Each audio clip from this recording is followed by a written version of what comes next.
On May 9, 1941, at 12:35 hours, the North Atlantic offered no solace. 300 miles south of Iceland, Oberleutnant Zur See Fritz-Julius Lemp clung to debris and water so cold it felt like 1,000 blades piercing his body. Around him, the survivors of U-110, 32 men from a complement of 47, fought against the swells, their comrades already entombed in the steel coffin sinking beneath them. For 18 months, Lemp had been a master of this domain, sending 12 Allied merchant ships, totaling 68,000 tons, to the bottom. From the western approaches to Gibraltar, he had stalked convoys, his attacks a lethal choreography of stealth and withdrawal. It was the era German propaganda had christened the happy time, when U-boats operated with near impunity, systematically strangling Britain's lifeline. Now, the hunter was the hunted.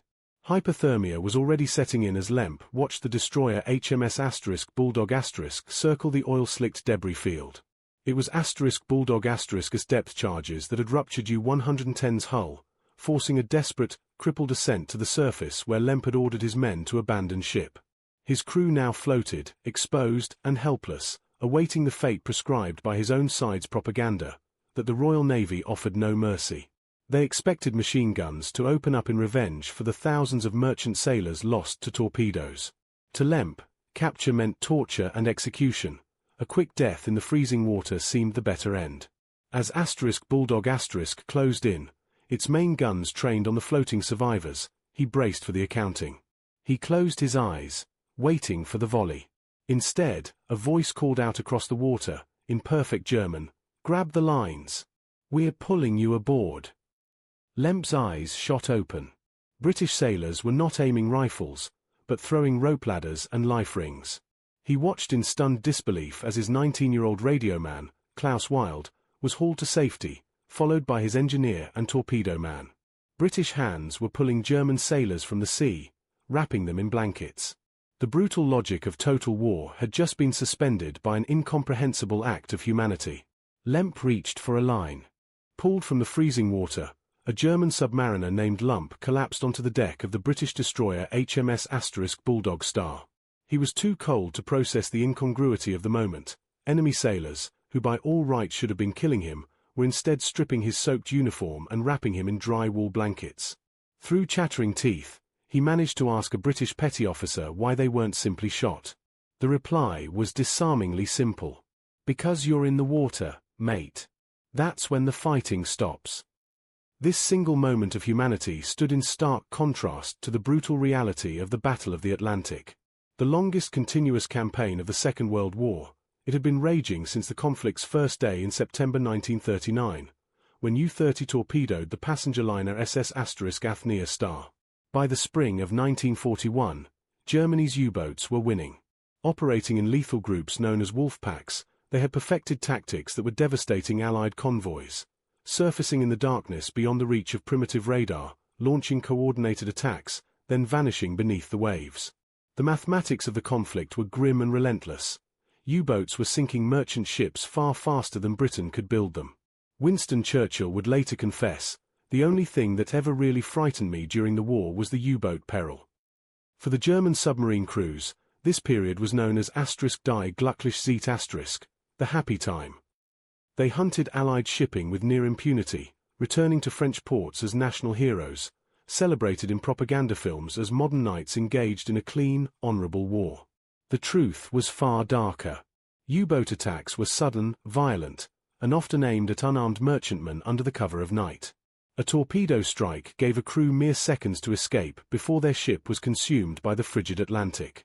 For those who made it to a lifeboat, the true enemy was often hypothermia. While Germany celebrated its aces, British intelligence, aided by decoded signals from Ultra, tracked every attack, counting the catastrophic losses with chilling accuracy. For the men of the Royal Navy's escort groups, the Battle of the Atlantic was a relentless war against a shadowy assassin. Every convoy was a gamble against an enemy who struck from the depths and vanished, leaving only burning ships and men dying in the freezing water. For years, this grim arithmetic, thousands of tons of vital supplies lost, Britain's very survival threatened by submarine blockade, seemed unbreakable. But by May 1941, a profound shift was underway. British anti-submarine warfare was evolving from desperate reaction into a systematic, lethal hunt. A suite of new technologies began to tip the balance of power. Improved sonar, known as ASDIC, could now track submerged U-boats with greater accuracy. Revolutionary centimetric radar could pierce the darkness, detecting a surface submarine at night. High-frequency direction finding, or HUF-DUF, triangulated U-boat radio transmissions, betraying their positions. These tools, combined with deadlier depth charges fused to detonate at precise depths, armed a new doctrine. Escort groups no longer simply defended merchantmen. They hunted, aggressively pursuing contacts until a U-boat was forced to the surface or destroyed. The hunters were becoming the hunted. Oblivious to this sea change was Oberleutnant Fritz-Julius Lemp. On March 15, 1941, he took his command, U-110, out of Lorient with standard orders: patrol northwest of Cape Finisterre, intercept Gibraltar-bound convoys, and sink as much tonnage as possible. For 2 months, Lemp operated with impunity, racking up 5 confirmed kills without taking damage. His reports to U-boat command confidently stated that British anti-submarine measures remained ineffective, escorts were timid, and their depth charge attacks inaccurate. For U-110, the happy time continued. On May 9, U-110 detected convoy OB-318, some 40 merchant ships with what Lemp assessed as a weak escort. Positioning for a classic attack, he fired torpedoes from periscope depth, preparing for the routine dive and evasion. But this time was different. The corvettes HMS Oblivious and HMS Broadway spotted U-110's periscope wake. Instantly, they established sonar contact and executed a punishingly immediate depth charge attack. The charges detonated perilously close, rupturing U-110's pressure hull, shattering battery cells that filled compartments with chlorine gas, knocking out electrical systems, and jamming the dive planes. Lemp had one choice: surface, or die trapped in a steel coffin. He gave the order for an emergency blow. At 12:30, U-110, its ballast tanks forced empty by compressed air, shot uncontrollably to the surface. For hours, the German submarine had been a wounded beast, listing heavily and helpless on the surface. Aboard HMS Bulldog, Commander Joe Baker-Creswell watched through his binoculars as the U-boat's hatches flew open and its crew emerged, hands raised in surrender. The enemy vessel was finished, engines dead, taking on water, no longer a threat. Standing orders were explicit: destroy all enemy vessels. But in a few critical seconds, Baker-Creswell made a decision that defied protocol. He recognized the immense intelligence prize bobbing before him. A modern U-boat, captured intact, could yield codebooks, ciphers, perhaps even the prized Enigma machine itself. The first priority, however, was to secure the crew before they could properly scuttle their vessel. What happened next shattered every piece of propaganda the German sailors had been fed. Instead of gunfire, they saw ropes and life rings thrown from the Bulldog. Hesitant, expecting a volley of bullets, they grabbed for the lines. Some were too weak from injury or hypothermia to save themselves. In a remarkable act of humanity, British sailors descended rope ladders into the frigid Atlantic, the very water where their comrades had been drowned by U-boat attacks, and physically hauled their enemies to safety. 19-year-old radioman Klaus Wild was pulled aboard by men who had every reason to hate him. They stripped his soaked uniform, wrapped him in a dry blanket, and led him below decks to the warmth of the ship's heaters. "I kept waiting for them to beat us," Wild would recall in a 1985 interview. "We'd sunk their ships, killed their sailors. I'd been told British were savages who tortured prisoners. Instead, they gave us hot tea and dry clothes." The disconnect was surreal. A young British sailor, no older than Wild himself, offered him a cigarette. "Rough day, eh?" he asked, as if they were colleagues after a workplace accident, not mortal enemies who had just been trying to kill one another. The rescue took 20 minutes. 32 Germans were pulled from the sea, 15 others had died. Now they sat on Bulldog's deck, shivering in Royal Navy blankets, clutching chipped enamel mugs of tea, unable to process the chasm between propaganda and the reality unfolding before them. As the German crew was recovered, Commander Baker-Creswell made a pivotal calculation. U-110, though grievously wounded, remained stubbornly afloat, a prize of incalculable value if it could be secured. He assembled a boarding party of 8 volunteers, men acutely aware of the mortal dangers they were about to face. The crippled submarine could founder at any moment, its hull groaning under the strain. Unseen scuttling charges might be set on delayed fuses, ready to detonate. Lethal chlorine gas, leaking from shattered battery cells, could fill the interior compartments without warning. Undeterred, the party crossed the churning water in a motor whaler, clambered aboard the U-boat's slick, canted deck, and forced their way down into the submarine's dark, tilting confines. What they discovered inside would fundamentally alter the course of the war. In the radio room lay the holy grail of signals intelligence, codebooks containing the current naval cipher settings. The captain's cabin yielded sailing orders, operational instructions, and crucial grid charts of the Atlantic. And there, at the radio operator's station, sat a three-rotor Enigma machine, perfectly intact and ready for capture. A frantic race against time began.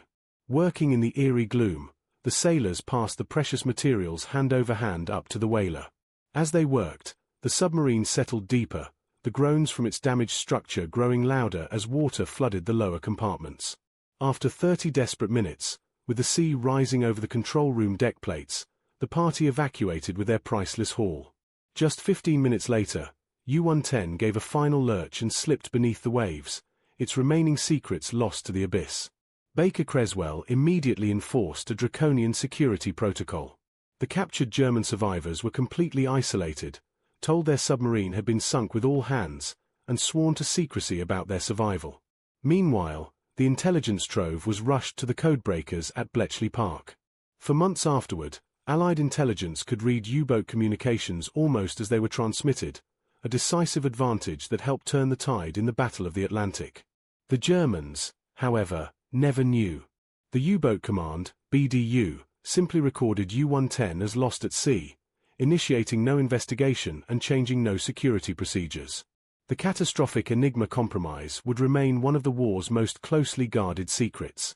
Upon capture, the men of Germany's U-boat fleet were processed as prisoners of war and transferred to camps governed by strict security protocols. For men conditioned by propaganda to expect torture at the hands of the British, what they encountered was profoundly disorienting, a world of systematic decency. Their treatment adhered meticulously to standard British procedures and the guidelines of the Geneva Convention, encompassing adequate food, weatherproof housing, and comprehensive medical care. As former submariner Klaus Wild, who spent 3 years in a camp in Lanarkshire, recalled, they worked on farms, received regular meals, and were overseen by guards who were professional and firm, but never cruel. They could write censored letters home and attend religious services.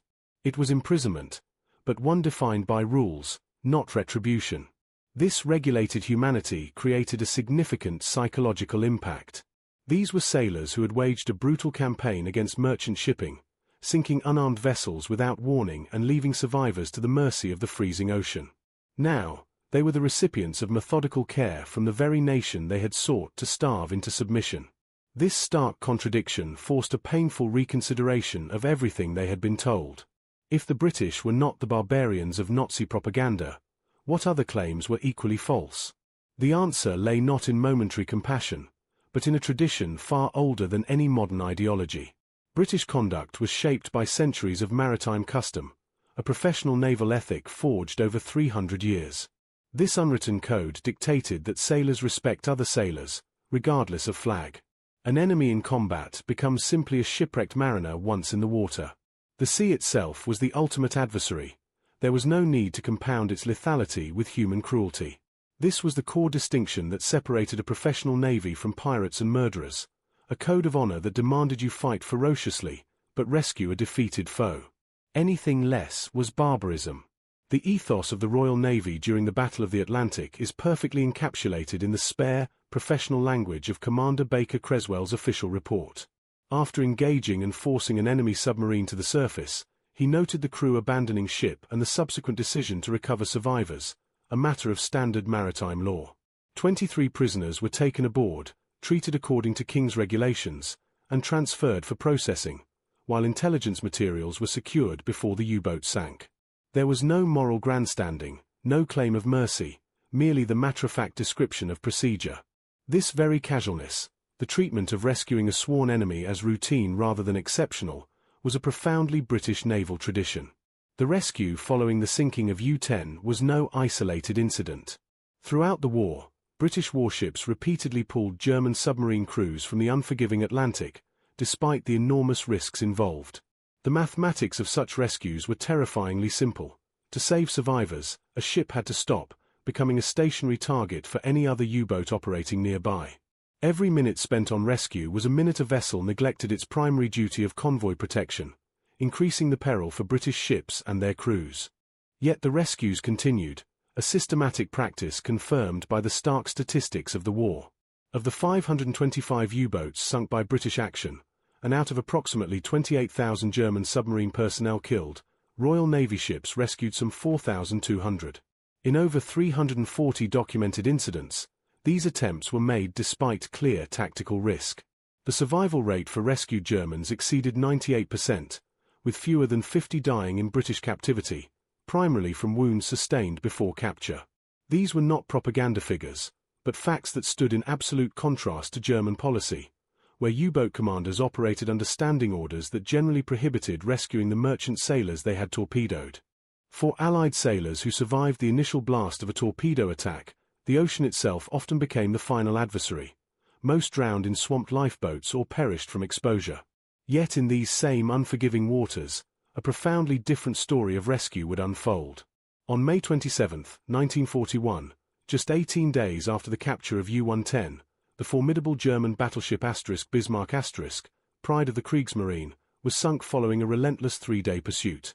She went down with over 2,000 crewmen, leaving a desperate scattering of survivors. Only 114 were pulled from the freezing Atlantic by HMS Dorsetshire and HMS Maori Star. The rescue was fraught with peril. A U-boat had been reported in the area, and every minute the British ships remained stationary, they were vulnerable. The tactical imperative was clear: withdraw to safety. But Admiral John Tovey gave a different order: recover as many as possible. For over an hour, British sailors pulled men from the water, men who had just days before sunk HMS Hood with catastrophic loss of life, men who represented everything Britain was fighting against.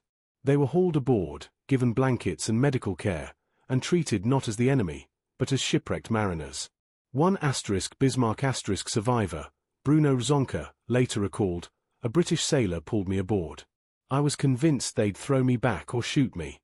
Instead, he wrapped me in a blanket, gave me hot tea, and said, 'You're safe now.'" This pattern held. Combat was brutal and professional, but once an enemy was in the water, he was a mariner in distress. This dichotomy, absolute during combat, merciful afterward, was a reality for which German propaganda had never prepared its crews. The experience continued into captivity, where humane treatment in British POW camps created ideological shifts, as German sailors compared their reality with Nazi claims of Allied brutality. The unexpected treatment of captured U-boat crews began to unravel the very fabric of Nazi propaganda. If the British were not the barbarians Berlin claimed them to be, these men who had every reason to despise the submariners strangling their nation's lifeline, then what other official truths might be falsehoods? For men like Klaus Wild, the prisoner of war camp became an ideological crucible. "In the camp," he recalled, "I had time to think. We'd sunk merchant ships, sent sailors to drown in freezing water. The British had every reason to hate us. Instead, they treated us correctly." This treatment, he noted, was not kindness, but fairness. The guards were professional, the food adequate, the medical care provided. A single crack in the armor of his belief system widened into a chasm. If Nazi propaganda about British cruelty was false, he questioned, what about the racial theories, the claims about Jewish conspiracy, the entire ideology I'd fought for? This profound transformation, while not universal, was significant. Submarine crews were an elite force, carefully selected and ideologically committed. Shattering their faith required overwhelming evidence, which British conduct unexpectedly provided. When repatriated after the war, these veterans carried memories that would reshape post-war German naval culture. They had anticipated torture and received correct treatment. They had expected death and were met with rescue. This reality was so powerful it rebuilt their very understanding of civilized naval warfare. This drama of conscience played out against the war's longest, most brutal campaign. The Battle of the Atlantic raged until May 1945, and Britain's victory was a narrow one. By 1943, the tide had turned decisively against the U-boats, as a confluence of improved technology, superior tactics, ultra-intelligence, and overwhelming numbers of escort vessels ended the happy time. German submarines were now dying faster than they could be built. The wolf packs were hunted to extinction. Yet, throughout the campaign, even in the darkest moments of potential starvation, the Royal Navy's tradition held. When possible, professional standards were maintained. An enemy in the water was a mariner in distress. This legacy endures, captured in a memorial service aboard a later HMS Bulldog where British convoy veterans and the German submariners they once fought gathered together in the cold North Atlantic air. 62 years after his U-boat was sunk, Klaus Weil stood at the rail, gazing into the same grey, unforgiving waters that had nearly claimed him. Now in his 80s, the German submariner was accompanied by a British veteran, a former crewman from HMS Bulldog, the very ship that had sent his U-boat to the depths. They had met at a reunion decades earlier. Two old enemies who discovered a shared moment in history had bound them in an unlikely correspondence. For Weil, this was hallowed water. It was here, in 1941, that British sailors had made a choice. Letting him drown would have been easier, safer, and in the brutal calculus of war, entirely justified. Instead, they pulled him from the freezing Atlantic. That single act of mercy not only saved his life, it dismantled a worldview built on propaganda. As the British veteran quietly remarked on the enduring cold, Weil's memories were of the warmth of British hands and the shock of a cup of tea, of the sudden, profound realization that everything he had been taught about the enemy was a lie. Their quiet exchange acknowledged the brutal reality of their conflict, the merchant convoys, the lives lost. Yet it was underscored by a mutual understanding of duty. As the British sailor affirmed, they were both following orders. But when a battle ended and a man was in the sea, a different, more ancient law took precedence, the Maritime Code of Rescue. This principle, enacted thousands of times across 6 years of war, proved more resilient than any ideology. The Royal Navy's tradition of being absolute in combat but merciful in victory left an indelible mark on its foes. 4 German survivors like Klaus Weil, being pulled from the ocean by the very men who sought to destroy them was a powerful lesson in humanity. One they carried back to help build a new Germany, founded on a deeper understanding of what civilization truly means.